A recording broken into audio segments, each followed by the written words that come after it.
Assalamualaikum warahmatullahi wabarakatuh. Apa kabar teman-teman semuanya? Seperti biasa saya doakan semoga teman-teman di sana dalam keadaan sehat. Amin.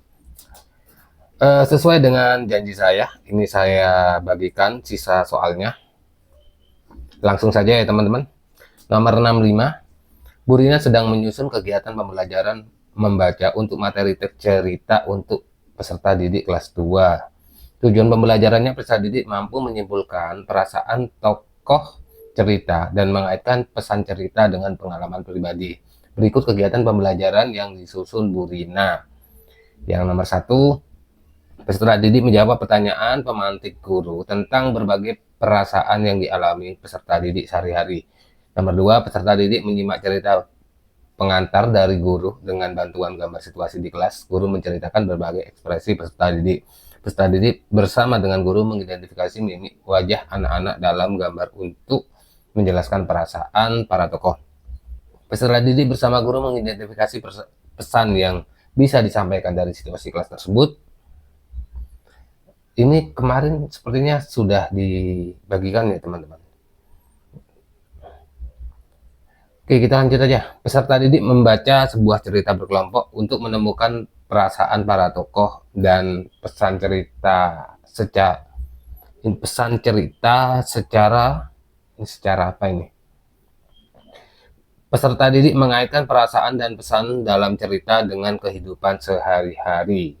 Agar bisa pemantik kreativitas peserta didik, kegiatan belajar apakah yang perlu ditambahkan dalam desain pembelajaran tersebut? Yang A, setelah mengidentifikasi pesan dalam situasi yang diceritakan guru, peserta didik mendiskusikan dengan teman sejawat. Peserta didik mengamati ekspresi teman-temannya di kelas selama beberapa hari sebagai bahan diskusi pada awal pembelajaran. Sebelum pembelajaran, peserta didik menghafalkan dan menirukan berbagai jenis ekspresi mimik wajah yang diidentifikasi dengan orang-orang sekitar. Pada awal pembelajaran, peserta didik membuat peta konsep tentang materi perasaan yang dirasakan tokoh dan pesan dalam cerita. Dan yang terakhir, setelah menyelesaikan diskusi, peserta didik membuat poster yang berkaitan dengan perasaan tokoh dan pesan cerita yang dikaitkan dengan kehidupan sehari-hari. Untuk jawabannya seperti biasa teman-teman silakan jawab sendiri. Nih ya soalnya.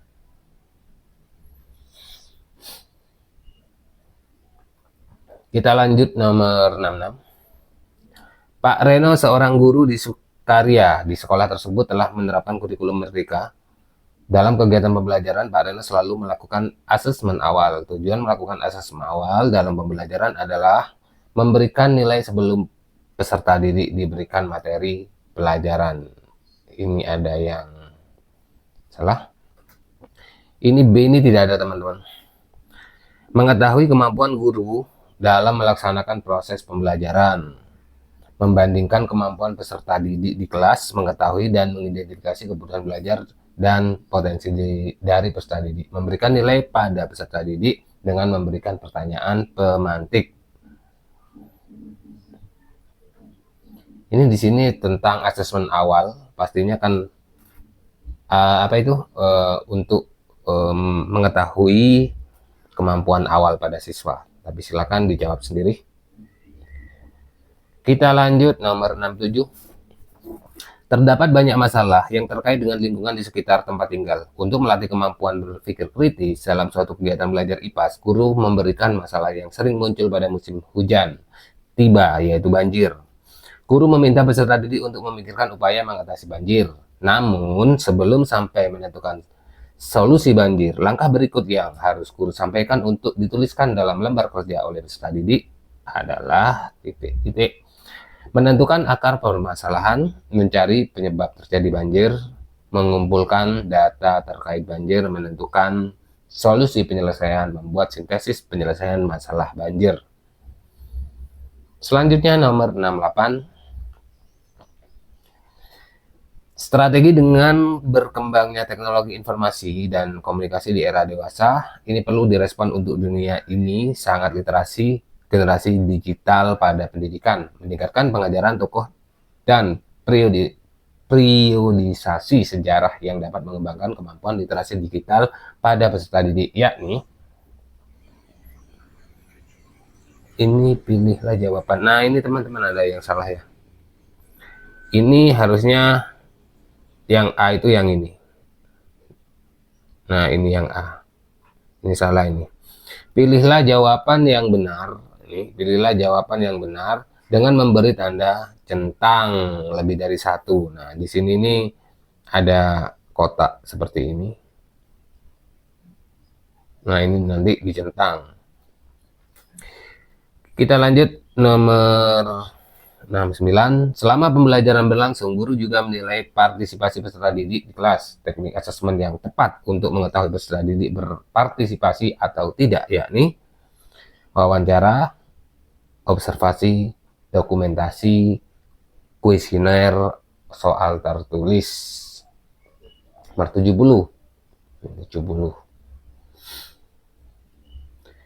Bu Bulan, seorang guru SD akan mengajar mata pelajaran Bahasa Indonesia dengan tujuan pembelajaran peserta didik dapat menyampaikan hasil pengamatan dan meyakinkan pembaca akan hasil amatan tentang situs warisan dunia. Bu Bulan akan mendesain kerja kelompok dalam bentuk proyek menulis. Untuk itu diperlukan kerjasama antara peserta didik. Namun, ada satu orang peserta didik yang cenderung sangat percaya diri dan meremehkan kemampuan peserta didik lain sehingga peserta didik tersebut tidak mau belajar berkelompok. Supaya pembelajaran dapat berjalan dengan baik, langkah pembelajaran yang tepat adalah klik pilih benar atau salah untuk setiap pertanyaan yang sesuai. Ini di sini nanti ada kotaknya seperti ini, teman. Yang satunya benar, satunya salah. Jadi nanti kalau benar kita centang seperti ini. Kita lanjut nomor 71. Selama pembelajaran di kelas, Anda menyadari bahwa beberapa peserta didik tampak kurang tertarik dan tidak aktif berpartisipasi. Sebagai seorang guru yang ingin menerapkan interaksi aktif dan empatik dalam pembelajaran yang berpusat pada peserta didik, tindakan yang sebaiknya Anda lakukan adalah memberikan tugas individu yang lebih banyak untuk memastikan semua peserta didik tetap fokus pada materi pelajaran. Menghukum peserta didik yang tidak berpartisipasi dengan memberikan nilai rendah agar mereka terdorong untuk lebih aktif. Menyusun ulang materi pelajaran agar lebih menarik tanpa melibatkan peserta didik dalam proses perencanaannya. Mengabaikan peserta didik yang tidak aktif dan fokus pada peserta didik yang menunjukkan minat yang lebih besar. Mengadakan diskusi kelompok di mana setiap peserta didik diberi kesempatan untuk berbicara dan mengemukakan pendapatnya. Silakan dijawab sendiri. Di sini saya latihan membaca, teman-teman. Nomor 72. Pada aktivitas pembelajaran di kelas, guru memberikan soal pada peserta didiknya sebagai berikut. Jika suatu persegi panjang memiliki panjang sisi 20 cm dan lebar 10 cm, tentukan luas persegi panjang tersebut. Jawaban peserta didik adalah 60 cm. Dengan alasan luas persegi panjang adalah 2 kali panjang ditambah 2 kali lebar.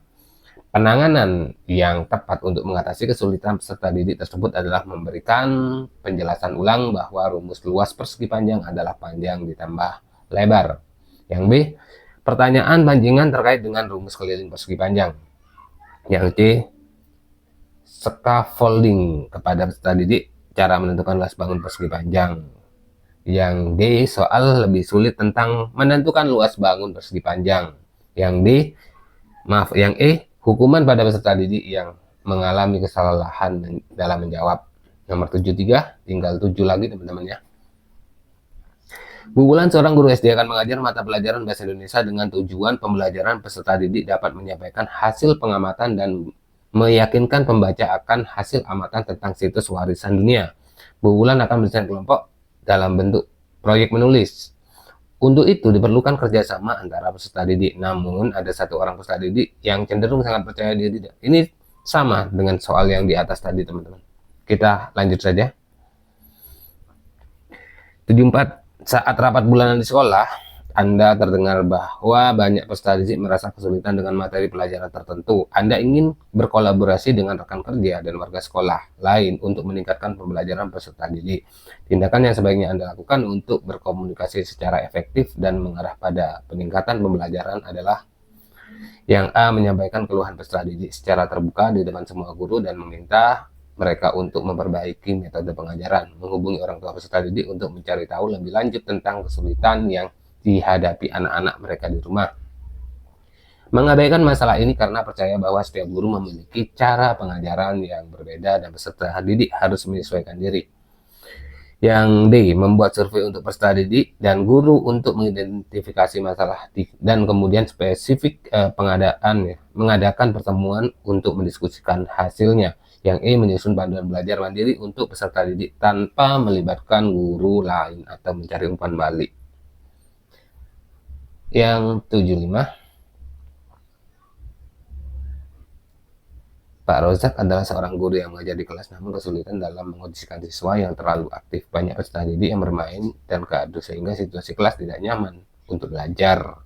Jika Anda sebagai Pak Rozak agar peserta didik kembali kondusif tanpa memberikan punishment dan situasi pembelajaran menjadi nyaman, maka Anda akan teman-teman untuk menjawab soalnya ini teman-teman bisa screenshot ya, screenshot layar, nanti screenshotnya itu dipotong contoh dipotong seperti ini. Nah, nanti dipotong cuma soal ini yang tampil dan bisa di copy paste atau diupload di Gemini atau ChatGPT. Nanti di sana akan ada penjelasannya satu persatu dan jawabannya. Tapi saya tidak memastikan jawabannya itu yang dijawab oleh Gemini dan ChatGPT betul ya. Jadi untuk referensi aja. Nomor 76. Bu Rosidah mengajar di sebuah kelas dengan peserta didik yang heterogen terdiri dari berbagai latar belakang, kemampuan, dan gaya belajar. Anda ingin memastikan bahwa semua peserta didik dapat belajar secara aktif dan merasa diperhatikan. Jika Anda sebagai Bu Rosidah, Anda akan berkomunikasi secara efektif dengan peserta didik untuk mencari solusi kolaboratif yang mengarah pada peningkatan pembelajaran dengan cara A. Mengadakan sesi tanya jawab rutin di akhir setiap pelajaran untuk memberikan kesempatan bagi peserta didik yang memiliki pertanyaan atau masalah dalam memahami materi. Ini sempurna semuanya, sudah saya percepat teman-teman. Ini nomor 77, silakan boleh dibaca sendiri atau bisa di screenshot. Nanti di video terakhir, maksud saya di video selanjutnya, kita akan membahas cara membuat studi kasus ya, mengetik studi kasus yang cepat, efektif, dan bisa mengejar waktu dalam waktu 30 menit ya. Nanti saya kasih trik-triknya. Dan barusan saya sudah melakukannya, alhamdulillah sudah selesai, lancar. Dan sekalian saya bagikan nanti di video selanjutnya, filenya soal ini mulai nomor 1 sampai nomor 80. Untuk teman-teman belajar langsung bisa dibuka di laptop nanti. Ini Pak Rio mendapat di sekolah tempat mutasinya, rekan ini sudah sesuai semuanya, tulisannya tidak ada yang salah. 78, 79, 80, kok sampai 81 teman-teman.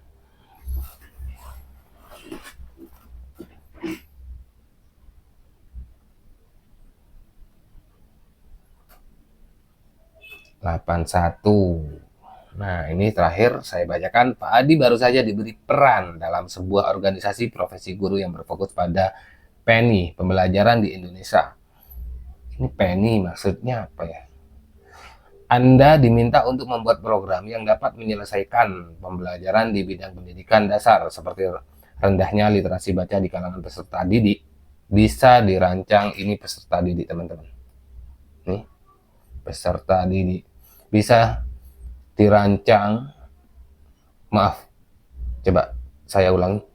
Peserta rendahnya literasi baca di kalangan peserta didik bisa dirancang, ya peserta didik bisa dirancang untuk mencapai tujuan tersebut adalah mengadakan kompetisi tahunan antar sekolah untuk mendorong peserta didik berprestasi lebih tinggi dalam literasi baca, menerapkan program monitoring di mana guru yang berpengalaman membantu guru yang baru dalam mengatasi tantangan pembelajaran di kelas, menyusun serangkaian seminar dan workshop untuk melatih guru-guru teknik pengajaran efektif dalam meningkatkan literasi baca.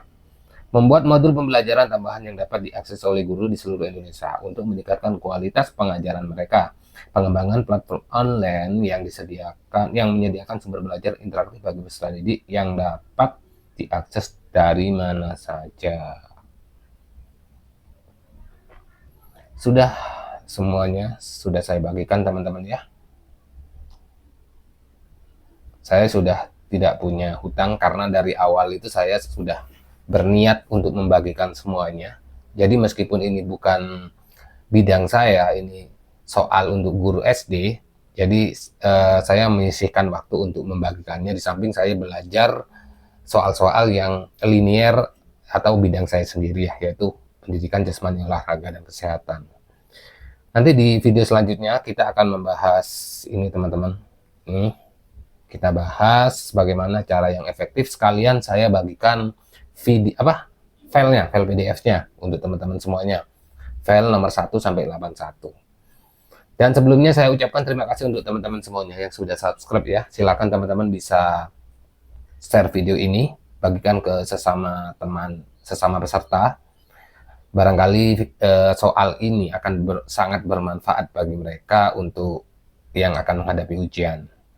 Dan semoga video ini bisa membuat atau menjadikan amal jariah buat saya. Dan di akhir kata saya ucapkan wassalamualaikum warahmatullahi wabarakatuh.